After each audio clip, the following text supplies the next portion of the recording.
Playing an important part in a week where the Gombe field staff. These men know so much about the chimps.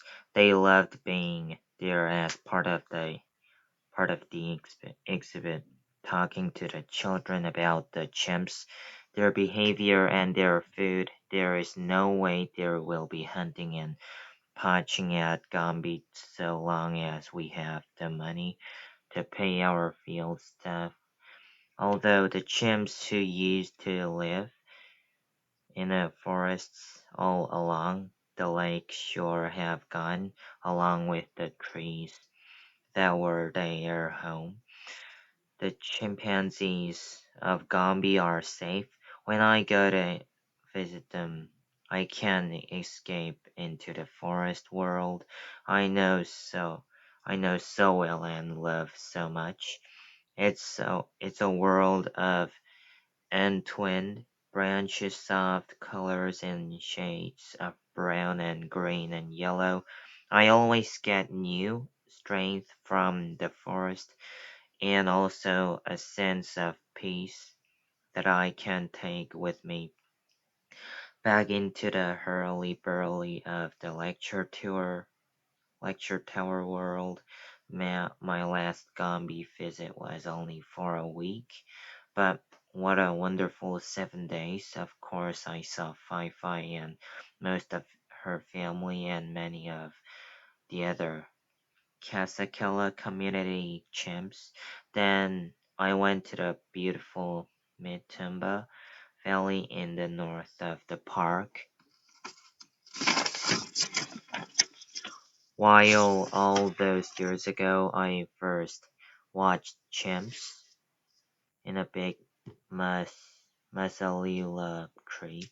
This valley is in the range of the Mitumba community. Their boss is a splendid male whom we named Casano for Mark Casano, who you remember was rescued by Old Man. For months before my visit, a very exciting thing had happened in this community of the females gave birth to twins.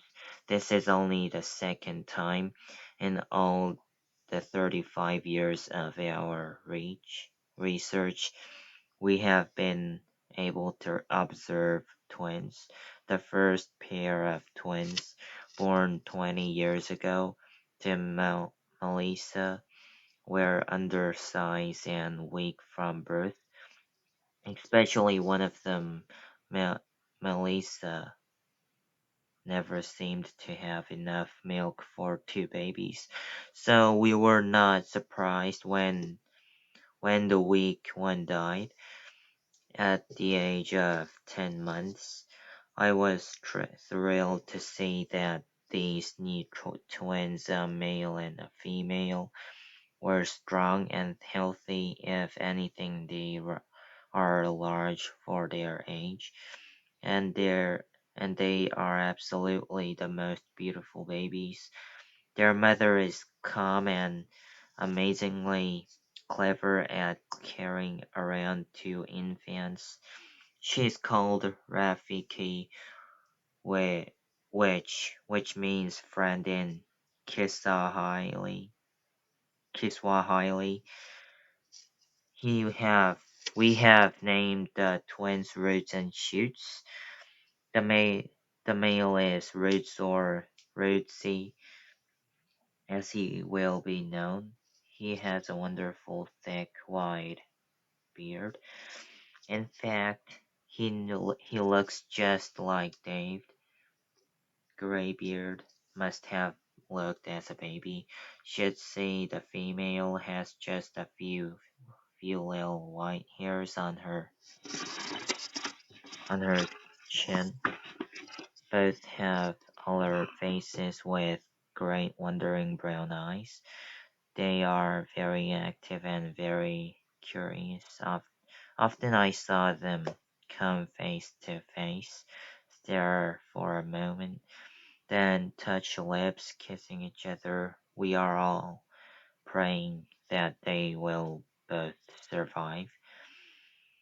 That evening I sat on a beach watching the sun sink down behind the mountains of Sari on the opposite shore of Lake Tanganyika. Tanganyika.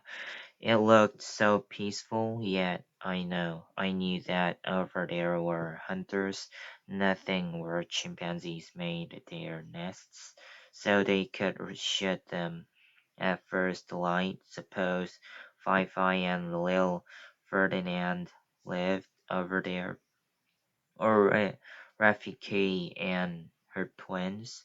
I thought of the six pathetic little infant chimps who were confiscated in Kigoma from Syrian hunters the previous year.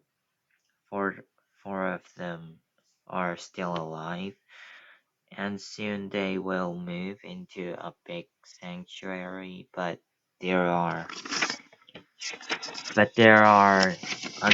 undersized, and you can see you can see sadness in their eyes.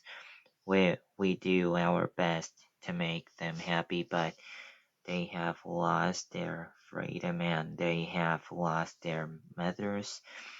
Not far from Kigoma is a refugee camp where people have fled from the violence in a little neighboring country of Rwanda.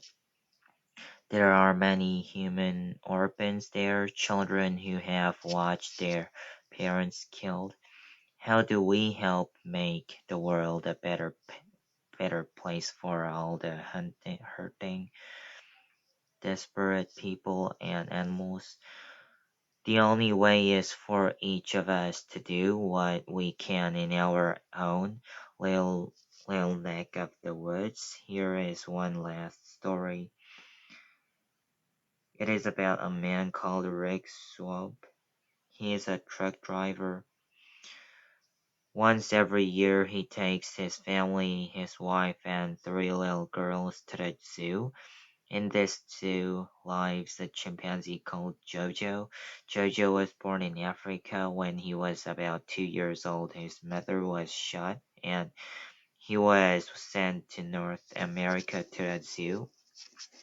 For some years, he lived with a little female called Susie, but then the zoo director sold her to another zoo and Jojo was left alone.